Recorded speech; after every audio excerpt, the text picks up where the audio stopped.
afternoon. I'm Angela Lopes, and I will be talking about how to perfect your CV, allowing you the best opportunity to hopefully secure an interview with a prospective employer. So today I'll be going through why a CV matters, biggest CV peeves, running through the format of what a good CV would look like from top to bottom, and then can take any questions that you have at the end. So starting with why a CV matters, one of the most important things is first impression. And I think you'll all agree everyone's impacted by first impressions, and it's the first thing from your CV that an employer would see. What I find with even as a recruitment consultant, but also employers, they probably spend typically about 30 seconds scanning over a CV. So this really will determine within that very, very short space of time as to whether or not they would consider you for an interview. Obviously, it's not ideal because you want to ideally have that interview to be able to demonstrate why you're suitable for the role, but this is why it is so important in making sure that your CV is giving you the best possible chance at securing that.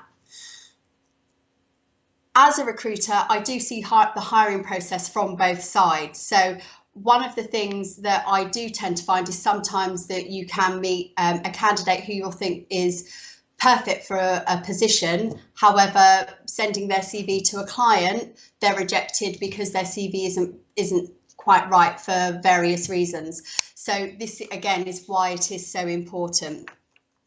And again, I tend to find with first impressions, if there is something that is written in a job description, a role that you're interested in applying for, it's very important that the information is on your CV. So keep it obviously as professional as possible, but detailing and giving as much information where you can. So how to make your CV stand out? I would always start with a summary of your key skills and accomplishments. This is something that's very important just in order to really grab the attention of the recruiter or the hiring manager. It is very important that it gives a very good insight as to who you are and makes you stand out as well in comparison to a number of other candidates who will be applying for the same position. So in order to grab attention from your CV, there are words that you can use that can be quite powerful, and ones especially that can evoke an emotional response. Things like accelerated, driven, generated. I also like and come across quite a lot words such as adaptable, I've achieved, I implemented, I'm innovative. These are things that can really help you to stand out, and when the employer or recruiter is reading your CV, they're things that their eye will, I think, automatically to be drawn to. It's important, I think, as well to try and customize your CV depending on certain roles that you're applying for. The reason I say this is because if you're, let's say, for example, in a PA position and you want to move into something slightly different, or you've had exposure within projects and you've decided, actually, I'd like to move down the project route. If you update your CV to reflect more projects that you've been involved in and put that probably in the first few bullet points, the reader will naturally then automatically be drawn to those things rather than in the short time that they'll be reviewing your CV, miss them if they're much further down your CV or you only have one bullet point detailing a project that you'd ever been involved in. So it is important just to try and include that information and make it work for the role that you're applying for. And that can be any position, even if it was, let's say, events. It's just making sure that the events that you had been involved in were probably within the first few bullet points of your CV. I'd also suggest reordering some of the duties as well, just in terms of if there's key things that you're seeing on a job description that stand out as very important. Things such as maybe needing advanced PowerPoint, again, move them up to the top in terms of your duties, just because, again, the employer or recruiter will immediately be drawn to those things as they are important in what they're recruiting for. Showcasing your achievements. So this, again, it's very, very important because everybody has very, very different achievements, education. This normally I would suggest always having at the top of your CV. Make sure the dates are included as well. It's always something that I find every employer always looks to see on a CV. Whether it is GCSEs, A-levels, degree, always have them on there. Additional things as well, such as if you've completed a Prince 2 qualification or you've been to a secretarial college. All these things are very, very important, and I would always suggest having them alongside your education for people to be able to see. I think also what's very important, which I did touch on before, just in terms of skills. So in this part of your CV, whilst you'll include different packages that you may have used or MS Office, if you have used them to an advanced level, I would always advise putting that in there. So if it is only Microsoft PowerPoint that you've used to an advanced level, put the word advanced in there, because whilst it will be clear that you can use and you have used them, it will actually just immediately stand out that you're an advanced user to anyone reading the CV, which can make a difference as well. Creativity, not the time to be creative. With your CV, I think it can depend on the type of role that you're applying for. So if it is a creative role within a creative company, it's not so much of an issue. If you are applying for perhaps slightly more corporate roles, it's better to have a very clean, concise CV, no fancy borders, no tables within tables, just keep it nice and clean, which again, I'll show you further through the presentation as to what a good CV would look like.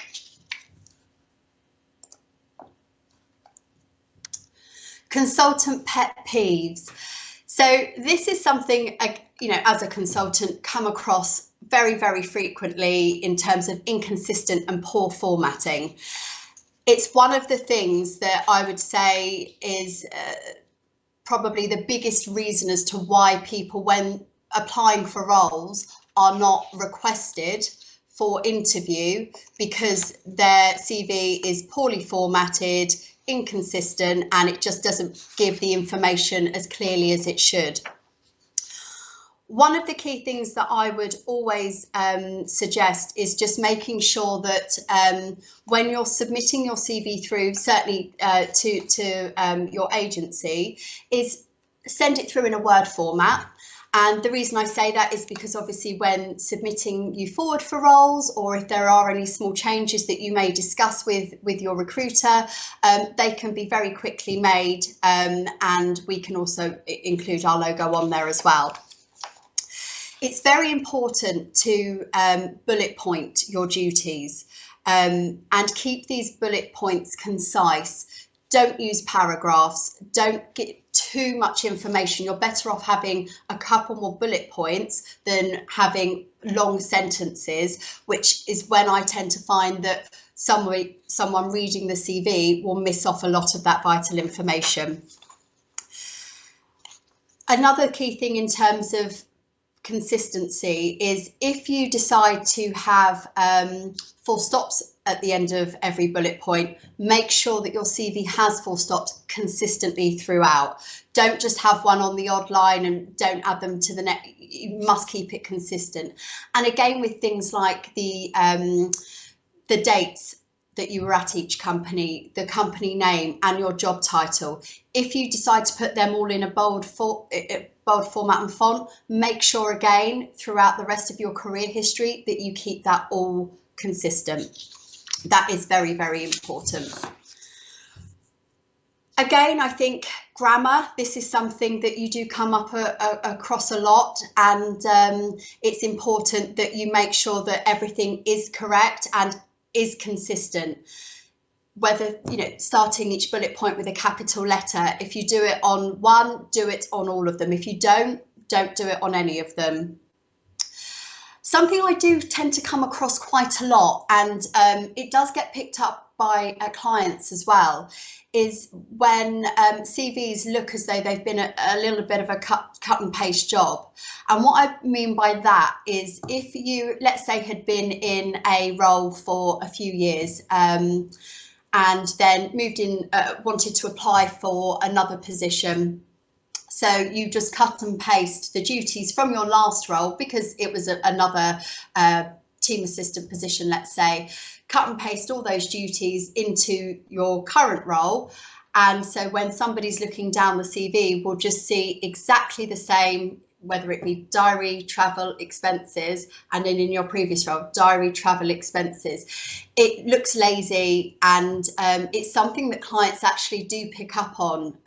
So I would always suggest, even if the roles were very, very similar, where possible, tweak the wording slightly, move things around so it's perhaps not in the same order.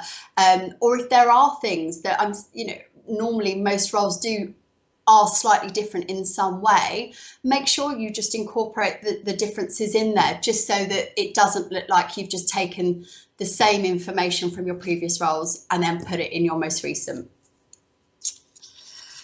Missing information. Now, this again is very, very important. And the reason why this is because often I tend to find clients, if something is missing or a date is incorrect, they can often then start to question honesty and integrity. Why were those dates incorrect? And often it is just that someone has guessed them because they thought it was March and it's in fact May that they finished a role. So it's always very, very important to make sure that dates are correct. And if you're not sure, just double, triple check. Things like your job title. So if you are a PA to a director, this again is important to include who the director is, what area do they work within. If you're a team assistant, it's then important to include how many people you're supporting, what department, what area. If you are a receptionist, an office assistant, how many people are you providing support to within the company?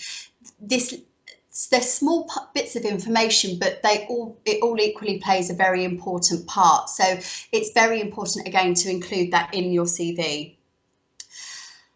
Something, again, it's quite obvious, but a lot of people don't assume that, again, if you're an assistant, that they will know that you've done diary management. If you don't put diary management on there, then some do assume that you just haven't done it, surprisingly.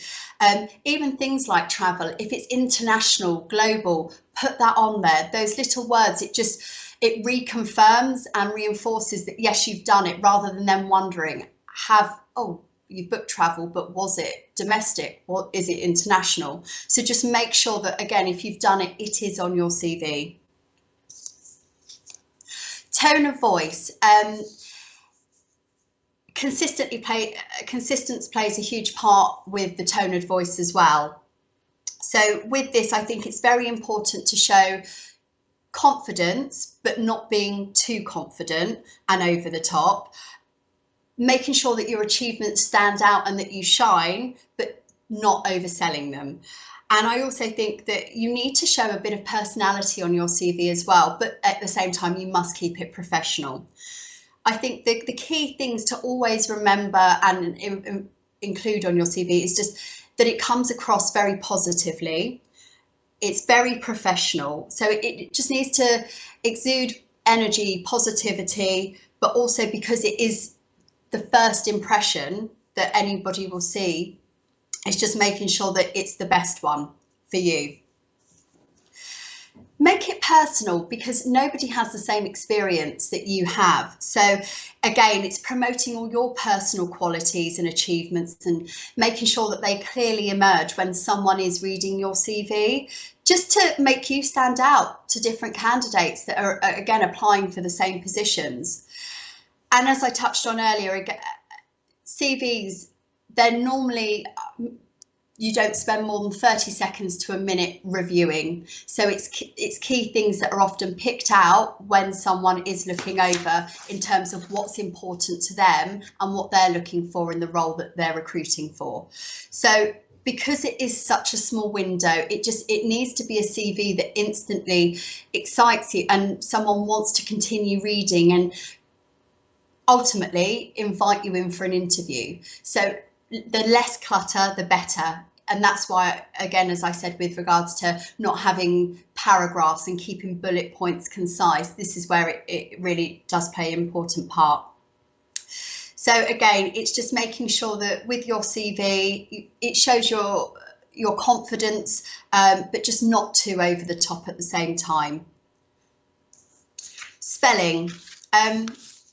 Everyone uses spell check. Unfortunately, there's some words that don't come up on there because they are spelt correctly, but it's just a typo. So things like dairy, diary, just make sure that you double, triple check those, that whilst they are small and they are very, very common, it's just important to make sure that the small errors are picked up on before submitting your CV to any role, because ultimately they can be the reason why you may not get selected for an interview. And then having a long CV. So for me, I don't personally focus too much on that because people have varying levels of experience. Ideally, a CV should be around 2 to 3 pages long. Typically clients like to see CV really over the last 5 to 10 years. So what I would always suggest where possible, if you can reduce the CV, so if it is 4 to 5 pages long, things that you can do are reducing unnecessary spacing in between roles. If you've, let's say, had a role from 20 years ago and you're using half of an A4 page with bullet points detailing about a role that isn't even relevant to what you've been doing recently or what you've been applying for, then you can always just keep the dates, the company name and your job title, but remove those bullet points. If that information is required, then you can certainly go into more detail in an interview. But I would typically say your last 2 to 3 roles or anything covering over the last 5 to 10 years is the most important. But again, referring back to missing information, it's important that you do have all the information on your CV. Don't leave things out, because that's when people will start to question as to why things aren't on there. So what a great CV looks like. So with this CV here, it's, as you will see, it's clearly formatted. It details at the top objectives and the personal profile. So this is for a team assistant who has proven experience within administrative support within a number of sectors. Underneath, as you'll see, it has the education, and then underneath that, work experience. So key things, again, date, company name, job title. And then as you'll see within the bullet points, it details who the role was supporting. So 2 managing partners, 2 partners, 3 other team members, including a director. These are all very important things to include. What I would also suggest, which isn't on this particular CV, is if you're working within a particular area, let's say if you're within a bank, if you're working within investment banking, include that on the CV. If you're working within sales and trading, include that. It just gives that little bit more information. And then underneath, again, dates are clear, company name and job title, as well as the duties. And after that, key skills, and then key IT skills. And this is where I mentioned if you are at an advanced level or with MS Office, for example, then it's always worth putting in advanced, intermediate, or whichever level that you're at. And then additional information, so languages that you'll speak. If you are a fluent user or conversational, include, and also other things. This is where it's personal to you. So details here running the London Marathon, or if you partake in a particular sport at weekends that you enjoy. It's always great to include those, because it could be that a future employer has the same common interest, and it could be the reason that they decide actually they'd like to invite you in because they like the fact that you enjoy participating in marathons, and so do they. So it's always worth including.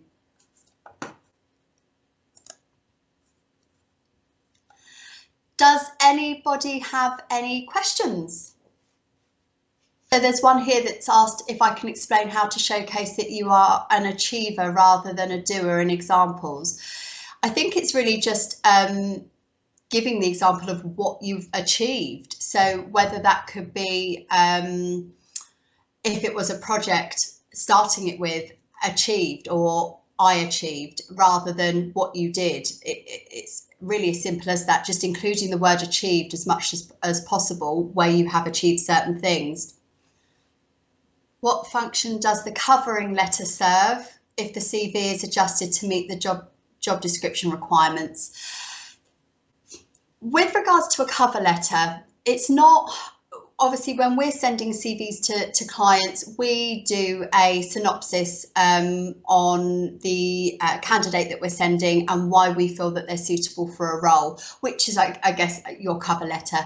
If you were applying to companies directly, it really depends on the company as to whether or not they would read them, the individual as to whether or not they would read them. I tend to find that a lot of clients probably don't. And the reason I say that is because even sometimes when I send over a synopsis, they don't. They just go straight to the CV and they make their decision off the back of that as to whether or not this person's suitable or not. So that's why I think CV is very, very important. It's great to include a cover letter, but I don't know that it would necessarily always be read. Another one here, moved around over the last 5 years, largely for a number of family reasons. How do you demonstrate this without looking like you're flaky within your roles? With this, I think it's very important to keep your CV as clear as possible. So let's say you've done a number of temporary assignments or you worked in a role for a few years and then moved around and done a number of temporary assignments. If you've only spent a short amount of time in each of these roles, then I think it's usually, I would suggest, to have the dates that this period covers, the company names and your job title. The reason I say that, because the minute you start adding bullet points to each short-term role that you have done, it then just makes your CV look more jumpy and perhaps wouldn't look as attractive to someone if it's for a permanent role, let's say. So I tend to find that works best. But if you have done shorter term and then a year in a fixed term contract, it might be worth then just having the shorter term ones together under certain dates and then bullet pointing the fixed term contract because you've spent a longer period of time there. So I've got one here to say that you've been working as a receptionist for the past 6 months. Do most of the past roles were special needs childcare, which aren't always relevant for the present roles. How can you show your skills or make it look relevant in this case? So what you would really need to do is just incorporate as much information and focus your CV around your most recent experience, if that's the direction that you want to move within. So if you're in a reception role and you want to move to other reception roles, it's about just reducing the amount of information with the special needs childcare and having that at the bottom of your CV, and then probably taking up half or if not 3/4 of an A4 page in terms of your duties and experience with your most recent role. So another question is, somebody has formal education from a long time ago that they do not want to highlight at the moment as it's after their experience. Would I advise that I nonetheless highlight the education? Yes, I mean, if you don't, then clients will just ask us to provide that information. So I think it's always better to just have it on there in the first instance so that they can make their decision rather than coming back and forth. Because I think if they have to ask the question, but they've got other CVs there that they don't, they may be more inclined to just go with those. That looks to be all. So thank you very much for joining, and I'll make sure that the presentation gets sent out to those of you that didn't receive it. Thank you.